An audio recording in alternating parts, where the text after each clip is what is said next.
네, 안녕하십니까. 바른경제 심프로의 계장 체크 시작하도록 하겠습니다. 현재 시각 6시, 6시가 아니라 죄송합니다. 6월 16일, 목요일 오전 7시 21분 지나가고 있습니다.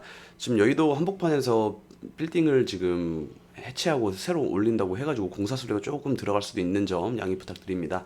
네. FOMC 결과, 그러니까 회의 결과 나오고 이제 기준금리 0.7, 그러니까 75bp 0.75% 상승, 기준 인상했습니다. 금리 인상을 했습니다. 그래서 이제 연준의 자이언트 스텝에도 불구하고 불확실성 해소에 대한 그 기대감으로 이미 75bp 그 인상할 거라는 걸로 좀 우려감은 이미 반영을 해서 시장은 이미 빠졌었고, 이제 뭐 더 심하게 뭐 100bp를 올리는 그런 그 행위는 이루어지지 않았으니까 이 불확실성이 해소가 되면서 저점 매수세가 들어오면서 굉장히 큰 폭으로 상승 마감했습니다. 다우 1%, 나스닥 2.5%, S&P 500 1.46%, 필라델피아 반도체 지수 1.77% 상승 마감을 했습니다. 그리고 이제 미국에서는 원유 재고가 증가하면서 그 국제 유가가 좀 많이 떨어졌고요. WTI 서부 텍사스 원유는 115달러 정도 진행되고 있습니다. 지금 그 아무래도 그리고 또 지금 인플레이션에 있어서 물가를 잡기 위해서 그 기준금리 인상하고 있는 것도 있으니까 5월달 CPI 지수가 8.6으로 좀 예상보다 높게 나왔으니까 이 물가 상승률이 높은 거를 잡기 위해서 기준금리를 지금 75bp로 굉장히 세게 때린 거잖아요. 이 75bp 그러니까 0.75% 기준금리 인상을 시킨 게 1994년도 이후에 처음입니다. 처음. 네, 그래서 지금 몇 년이야? 20년, 25년 더 됐죠. 그 만에 엄청나게 큰 폭으로 상승을 시켰다라고 봐도 되는 상황인 거고, 역사 속에 살고 있다 이렇게 보시면 되실 것 같습니다. 그래서 유가가 좀 많이 하락을 했습니다. 그래서 원자재 관련주 같은 경우에는 즉 물가 상승률 잡으려고 원자재 잡으려고 기준금리 상승시키고 있는 상황이니까 원자재는 살짝 보수적으로 보셔야 되는 상황이시다. 한 발짝 떨어져서 보셔야 되는 상황이시다. 이렇게 보시면 되실 것 같고요.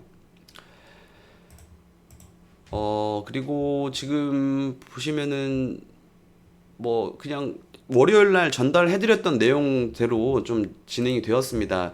월요일 날 전달해드렸던 내용 중에 원래는 이제 원래 시장 가격은 50bp 인상할 걸로 인식을 하고 점쳐졌던 가격들이 그 CPI 발표가 좀 예상보다 좀 강하게 나오니까 8.6%로 나오니까 이거 물가 인플레 정점 아니다. 이거 75bp 올려야 된다라는 얘기가 나와서 시장이 이렇게 떨어졌죠. 이렇게 떨어졌고 월요일날 전달해드렸던 내용이 이제 월요일날 FOMC 회의가 나오기 전까지는 반등세가 나오기 힘들고 이제 실제로 이제 금리 인상을 시작하고 금리 인상이 진행이 되면은 좀 반등이 나올 수 있겠다 말씀을 드렸었고 또 이제 옵션 만기일도 남아 있기 때문에 그 내용도 살펴봐야 되겠지만요. 어쨌든 월요일날 전달해드린 것처럼 좀 그 글로벌 증시가 좀 흘러가고 있다 이렇게 보시면 되실 것 같습니다.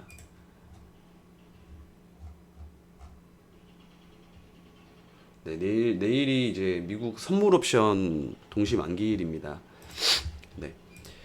그래서 이제 전체적인 좀 흐름을 또 보자면 이렇게 보시면은 미국 나스닥 차트입니다. 나스닥이 전저점을 이탈을 했었고 오늘 반등세도 좀 2.5% 좀 큰 폭으로 상승을 했지만은 역시나 이 전 저점이었던 이 안쪽으로 이제 좀 올라와야 되거든요. 가격이. 그래야지 좀 안정적으로 다시 원래 추세로 들어왔다. 그리고 다시 전고점까지 올라갈 수 있는 흐름이 나올 텐데 일단은 지금 여기서 한번 막힌 점 좀 부정적인 시선이긴 합니다. 이 안쪽으로 올라와야 되고 딱 매물대 맞고 이게 떨어졌는데 내일 옵션 만기 지나고서 한번 확인해야 될 것 같고요. 그래도 이제 뭐 추가적인 하락이 아니라 상승이 나왔다라는 점에 있어서는 긍정적이다 보시면 되실 것 같고 그리고 금리 인상하고 나서 이렇게 시장이 쭉 빠졌다가 파월 의장이 인터뷰를 하면서 시장이 이런 식으로 불확실성 해소에 대한 스탠스를 가지면서 상승폭을 더 추가적으로 나왔는데 뉴스 시장 살펴보고 뉴스 살펴보면서 그 파월 의장이 어떤 코멘트를 했는지 한번 살펴보도록 하겠습니다. 네, 시장이 이제 반등을 했으니까 기준금리 인상을 시켰고 시장이 반등했으니까 미국 10년물 국채금리 채권 수익률도 많이 하락을 했습니다. 큰 폭으로 하락을 해주었고 다시 3% 미만으로 떨어져 줘야지 시장에 좀 반등하는 힘이 강한 반등하는 강한 흐름이 나올 수 있다 이렇게 보시면 되실 것 같고요. 공포지수도 마찬가지로 시장 반등했으니까 좀 많이 떨어졌고 다시 30 아래로 떨어졌습니다. 25 이하로는 떨어져 줘야 또 복합적으로 그런 시장이 반등할 수 있는 그런 상황들이 발견될 수 있을 것으로 보여집니다. 그리고 전체적인 S&P 500 시장에서 그 종목들을 보시면은 에너지 쪽 빼면은 대부분 이제 과대낙폭으로 계속 엄청 많이 떨어졌었잖아요. 뭐 애플도 그렇고 구글도 그렇고 메타, 뭐 아마존, 테슬라, 구글 뭐 다 이렇게 다 상승 반등하는 시장 흐름이 발견되었다 이렇게 보시면 되실 것 같고요. 결국에는 그냥 오늘 그 이번 주는 FOMC 회의를 기다리고 있었고, 그러니까 저번 주에는 CPI였고 이번 주는 FOMC를 기다렸고 내일까지 이 선물 옵션 동시만기 이 증시 스케줄을 좀 기다리고 있는 상황이다 이렇게 보시면 되실 것 같습니다. 거기에서 이제 한 가지 계속해서 변화하는 점들은 중간에 이제 CPI가 나오면서 인플레 정점 아니니까 계속 설명드린 내용 금리 인상 세게 해야 된다. 그래서 75bp 진행했다. 그리고 뭐 7월 달에도 75bp 인상할 거라고 얘기가 나오고 있네요. 그래서 내용을 한번 살펴보도록 하겠습니다. 미국 기준금리 0.75% 75bp 인상을 했고 초강수 자이언트 스텝을 했고 자이언트 스텝을 7월 달에 또 할 가능성이 있다라고 보도가 되었습니다. 그래서 뭐 연준은 페드는 연말에 기준금리가 3.4% 정도까지 올라갈 수 있고 그러면 아직까지 더 위로 올라갈 그 기준금리 인상할 수 있는 폭이 아직 더 많이 남아 있죠. 그래서 올해 그 성장률 자체를 1.7%로 하향을 시켰고 물가는 5.2%로 상향을 시켰다. 그래서 지금 매달 지금 되게 중요한 거는 매달 뭐 CPI 발표하고 그러니까 물가에 대한 지표를 확인을 하고 물가가 잡히는 것 같으면은 기준금리 인상에 대한 속도를 조절을 하고 그런 식으로 진행이 될 거라 가지고 매달 이 지표 확인하는데 그 좀 증시의 등락이 굉장히 심할 것으로 보여집니다. 확실하게 이 물가가 잡히는 모습이 발견되지 않는 이상 반등하기는 되게 엄청 힘들 것 같아가지고 길게 끌고 가시는 분들 입장에서야 뭐 어차피 계속해서 적립식으로 모아 가시는 분들 입장에서야 뭐 그러려니 하시면서 다 접근하시면 되시겠지만은 단기적으로 접근하시는 분들은 항상 이런 스케줄들을 고려하시면서 접근하셔야 된다. 그리고 단기 대응할 수 있는 구간들을 항상 설정해 두셔야 된다 말씀드리고 싶고요. 그리고 워싱턴 포스트에서 가장 공격적 조치를 취했고 지금 뭐 초고속 금리 인상의 경기 침체도 우려하고 있다라고 보도가 되었는데 파월 의장은 뭐 지금 미국 경기가 침체에 들어가지 않고 아직 계속해서 좀 이 뭐라고 할까요? 지금 미국 경제는 탄탄하다 이런 식으로 그 인터뷰를 했거든요. 그래서 일단은 계속해서 지금 물가 상승률이 너무 높았다. CPI. 그래서 계속되는 금리 인상이 적절할 것으로 예상한다.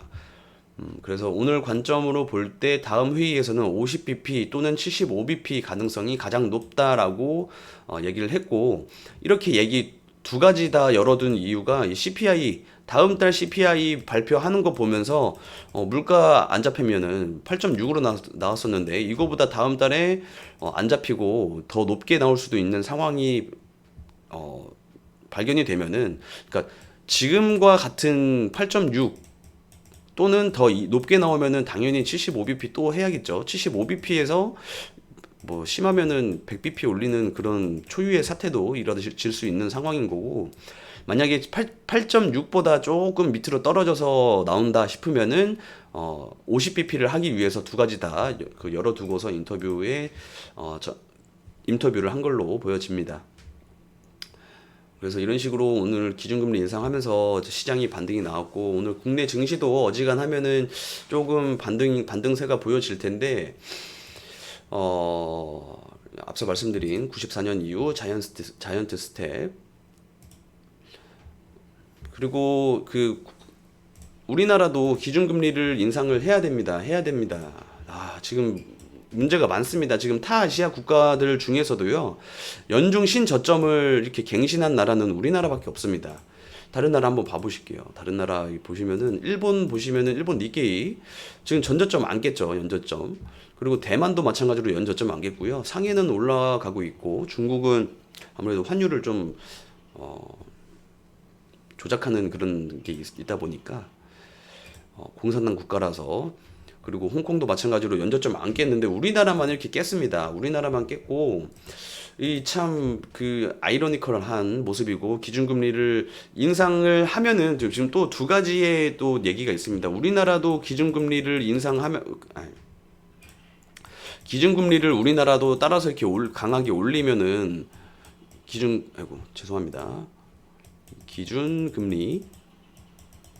금리를 우리나라도 이렇게 따라서 올리게 되면은 당연히 우리나라에 상장되어 있는 기업들에 있어서 뭐 대출 이자라든지 뭐 그런 부담감이 있기 때문에 또 시장이 내려올 수도 있는 점이 있는데, 그렇다고 해가지고 기준금리를 또 안 올려버리면요,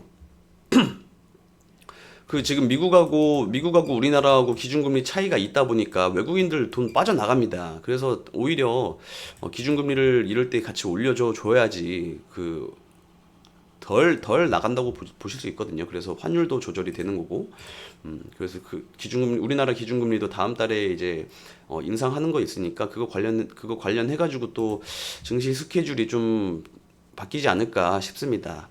그래서 오늘 얼마나 우리나라 증시가 다시 이제 반등을 해주는지, 2,500포인트 선까지 올라와 주는지 또는 그 이상으로 올라와 줄지는 모르겠습니다만은, 그래도 어제 하락폭의 절반 이상은 무조건 올라올 것으로 보여지거든요.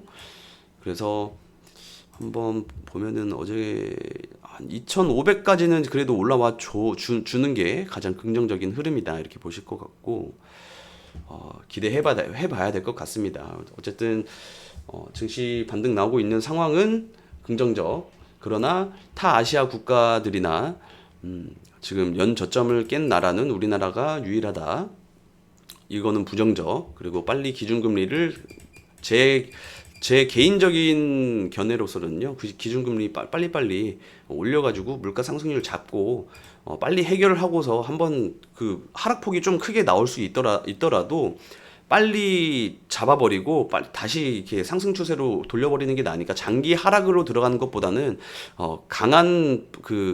강한 충격을 주고 재빠르게 반등하는 게 더 좋다고 보고 있습니다. 네, 그리고 추가적인 뉴스 한번 살펴보도록 하겠습니다. 오늘 원래 이제 누리호가 원래는 어제였죠. 근데 전날 하루 연기가 되고, 어제 또 하루 더 연기된다고 해가지고 누리호 관련주들이 시간에서 하한가를 갔습니다. 하한가. 네, 시간에 하한가를 갔고요. 그렇다고 이게 연기가 됐다고 해가지고 발사 취소가 됐거나 뭐 발사 도중에 사고가 난 건 아니어가지고 오늘 저점 매수세 단타도 가능할 수 있는 부분으로 접근해 보셔도 되실 것 같고요. 관련해가지고 뭐 AP 위성 그리고 제노코, 이런 종목들이 이제 항공 관련주로 보시면 되세요. 우주항공 관련주들인데, 이런 종목들이 시간에 하한가를 갔다. 그리고 뭐 좀 덜 빠진 애들은 7%, 5% 이런 식으로 빠졌는데, 그렇다고 해가지고 지금 발사가 완전 취소가 된 건 아니니까 다시 발사 스케줄이 잡히면은 또 여기에서 뭐 시간에 하한가를 갔으니까 15,400원 정도 여기에서 시작을 한다고 하면은, 여기서 더 이상 추가적으로 안 빠지고 양봉으로 이렇게 횡보를 해준다라고 하면은 다시 이렇게 반등할 수 있는 흐름이 나올 수 있고, 어느 정도 매물대까지는 단타도 접근할 수 있는 부분이니까 참고해 보시면 되실 것 같습니다. 그리고 다음 뉴스는 이제 CJ 대한통운이 LG전자와 물류 로봇에 대해서 개발을 한다고 해가지고 어제 장중에 나왔던 뉴스인데, 어제 로봇 관련주 중에서 로보스타라는 종목이 큰 폭으로 상승을 보여주었었습니다. 27%까지 상승을 했고요. 상승폭을 많이 반납하긴 했지만 7% 마감하긴 했지만은 어제 거래량 굉장히 큰 폭으로 좀 많이 들어왔었고 오랜만에, 그리고 이 위에 악성 매물들을 한번 매물 소화를 했다고 이렇게 접근을 해도 될 것 같고, 로봇 관련주는 제가 말씀드렸지만은 인력 관련해가지고 인건비도 있고 인력 구하기도 힘든 부분이 있어서 이거 그 로봇 관련주는 올해 계속 봐야 되는 섹터 중에 하나다라고 말씀을 드렸었는데, 이 로보스타가 이 로봇 청소기 LG 로봇 청소기 관련주입니다. 그래서 최초에 이제 로봇 관련주들 올라갈 때 이렇게 큰 폭으로 막 상한가도 가고 빵빵 때리고 했던 종목인데, LG 쪽 로봇 관련주 하면은 로보스타로 보시면 되시고요. 로보티즈도 제가 알기로는 LG랑 엮여 있는 걸로 알고 있습니다. 로보티즈도 어제 상승폭을 보여주었다가 많이 반납을 했지만은 지금 구간에서는 로보스타 한번 보시면 되실 것 같고요. 그리고 유일로보틱스 로봇 관련주들 설명드리면서 이런 종목들을 좀 보셔도 되시겠다 말씀을 드렸었잖아요. 큰 폭으로 상승이 나왔었고, 이 박스권을 이탈을 했지만은 다음 박스권 아래에서 저점 매수세가 보였고 21선 회복을 했다. 기술적으로도 지금 다시 한번 박스 상단권 한 25,000원에서 26,000원까지는 볼 수 있겠다라고 좀 말씀을 드렸었는데, 어제 굉장히 좋은 흐름을 보여주었었고, 이 종목이 아니더라도 뭐 휴림 로봇이라든가, 그리고 그 전날 뭐 보여드렸던 삼성 스펙 4호는 어제 하락폭을 보여주긴 했습니다만, 요 종목도 이제 거래량이 뭐 많이 터진 것도 아니고, 여기에서 또 박스권을 만들어 준다라고 하면은 다음 박스권 상단까지 한번 노려볼 수도 있는 상황으로 보시면 되실 것 같고, 그래서 말씀드린다고 그냥 무조건 매수하시는 게 아니라 양봉 나오는지 박스권을 잘 만들어 나가는지 잘 확인하시면서, 거래량 확인하시면서 트레이딩에 임하시면 참고하시면 되실 것 같습니다. 그리고 다음 뉴스도 살펴보도록 하겠습니다. 지금 쌍용차 관련 뉴스가 나왔습니다.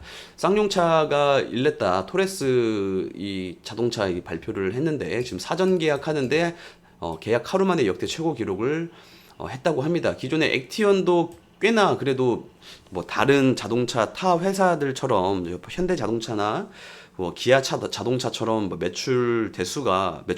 매출이 엄청나게 높은 기업은 아니지만은, 그래도 액티언이 그래도 마니아층이 있는 자동차거든요. 그리고 그런 자동차인데 그 자동차의 4배 수준으로 역대 최대 사전 계약을 보여주었다 해가지고 쌍용차 관련주들이 지금 장중에 조금 막 왔다 갔다 해요. 근데 지금 쌍용차 관련주 인수전 하는 데 있어서 지금 제일 뭐 쌍방울이라든가 광림 이쪽이 있고, 그 전에 말씀드렸던 뭐 KG ETS 그리고 KG 케미칼 이런 종목들이 있는데, 지금 구간에서는 KG ETS가 대장입니다. 그리고 예전에 몇 달 전에 이제 쌍용차 인수전 말씀을 드리면서 쌍방울 이쪽은 뭐 주가 조작을 하는 걸로 좀 유명하기도 하고 뉴스에도 많이 나오는 그런 기업이고, KG 그룹은 오히려 뭐 KG 케미칼이라든가 예전에 뭐 KG 그룹이 KG 이니시스라든가 모빌리언스라든가 이런 그 기업들을 인수하면서 굉장히 KG 동부제철도 인수해가지고 KG 이 케미칼로 사명 변경한 거잖아요. 요런 좀 인수를 해가지고 되게 좀 기업 운영을 잘 한 걸로 인식이 많이 되어 있어서 산업은행 쪽에서도 굉장히 선호하고 있는 걸로 알고 있습니다. 이쪽이 인수할 가능성이 좀 많이 높고, 그래가지고 KG ETS가 지금 가장 이 KG 그룹에서는 이 쌍용차 관련주로 탄력 있게 움직이고 대장주로 보시면 되시는데, 지금 계속해서 매도가 나왔던 구간들 올라오기만 하면은 매물대에 맞아가지고 계속 하락이 나오던 이런 종목이 거래량을 동반하면서 지금 그 상승폭을 보여주었습니다. 그럼 이런 종목들 같은 경우에는 단타 하는 데 있어서 참고를 하셔야 되시고요. 지금 그 역시나 몇 번 설명드리는 내용대로 말씀드린 대로 무조건 사시는 게 아니라 이런 매물대를 확인하시고서 수렴하는 구간들에서 거래량이 증가하는 거, 호가창에서 이 큰 물량들 이렇게 잡아먹어 들어가는 물량들 확인하시면서 같이 단타에 임하시면은 이런 식으로 돌파 매매에 접근하실 수 있고요. 이런 매매를 하시면은 오늘은 뭐 시장이 반등을 하겠지만은 하락장에서도 충분히 소외되지 않고 수익을 5%든 10%든 2%든 쌓아 나가실 수 있다, 이렇게 전달해드리고 싶습니다. 그리고 어제 좀 전달해드렸던 내용입니다. 이거 어제 뉴스 내용이죠. 어제 윤석열 정부가 원전 세일즈에 대해서 시동을 건다고 말씀드리면서 G2 파워라는 종목을 좀 말씀을 드렸었어요. 똑같은 내용입니다. 유일 로보틱스랑 기술적으로 똑같은 맥락입니다. 차트 한번 보여드릴게요. 유일 로보틱스랑 차트 맥락으로 똑같습니다. 지금 아무래도 지금 이 큰 폭으로 상승이 나왔다가 최근에 시장 때문에 이렇게 쭉 흘러내렸죠. 금요일 CPI 발표하고 나서 쭉 흘러내렸는데 양봉이 발생을 했었습니다. 화요일 날. 그러니까 이 큰 폭으로 상승을 하고 박스권을 이탈을 했다가 밑에 박스권에서 좀 더 깔끔하게 보실 수 있도록 이렇게 박스를 그려드릴게요. 박스를 그려드리면은 박스권을 이탈했다가 그 위에 있는 박스권 이탈하고 아래에 있는 박스권 하단에서 매수세가 보여지고 거래량 어느 정도 들어왔고 그리고 21선을 회복을 하니까 여기에서 이제 또 관련된 이슈가 발생을 하다 보니 이런 식으로 급등하는 상황이 발생을 합니다. 그러면은 어제 상승폭이 29.1%인데 이게 적은 수치가 아니잖아요. 하루 만에 이렇게 먹을 수 있는 수치가. 그리고 제가 기술적으로도 좀 그 매매 포인트에 있어서 설명드리는 부분들이 이런 매물대들 안에서 수렴을 시키고 거래량이 증가할 때 이런 식으로 큰 폭으로 상승을 돌파 매매하는 데 있어서 참고하시면은 하락장에서도 수익을 내실 수 있다. 어제 코스피 코스닥이 굉장히 큰 폭으로 하락을 했습니다. 네, 어제 코스피가 뭐 장중에는 2.28% 그 하락을 하고 코스닥 같은 경우에는 지금 뭐 3.42%까지 장중에 빠지던 종목이 시장 속에서 이런 식으로 큰 폭으로 상승할 수 있는 종목을 발굴할 수 있다라는 거예요. 발굴할 수 있고 매매 포인트도 다 직접 설명드렸었는데 만약에 이런 것들 좀 많이 접근하시기 어렵고 말씀을 드려도 이해가 안 되시고 어떻게 해야 될지 모른다 하시는 분들은 계속해서 뉴스 보시면서 참고를 하시고 정말 모르신다 하시는 분들은 저희 또 방송에 다른 전문가분들 뭐 방송도 있으니까 그런 쪽으로 영상 또 참고하시면서 또 배우시고 참고하시고 항상 매매하실 때 대응 구간들을 설정하시고 이런 식으로 접근하셔가지고 매매하시면 되시고요. 정말로 모르시겠다 하시는 분들은 저희 다른 전문가분들 방송 보시면은 핸드폰 번호 적혀져 있으니까 그쪽으로 문자 주시면은 정말 하락장에서도 상승을 수익을 맛보실 수 있게끔 도와드릴 수 있도록 하겠습니다. 또 그럼 오늘도 소외되시지 마시고요. 또 내일도 내일 금요일 맞죠? 네. 내일 금요일입니다. 내일 금요일이고 내일 금요일에서 토요일로 넘어가는 어쨌든 미국장이 끝나야지 옵션 만기일이 끝나는 거여서 내일 장세도 어떻게 될지는 모르겠습니다만은 어쨌든 이런 종목들 접근하시면 하락장에서도 수익이 나실 수 있다라는 거 소외되지 마시고 5%든 10%든 쌓아 나가실 수 있는 매매를 전달해 드리니까 내일도 뉴스 종합해서 전달해 드릴 수 있도록 하겠습니다.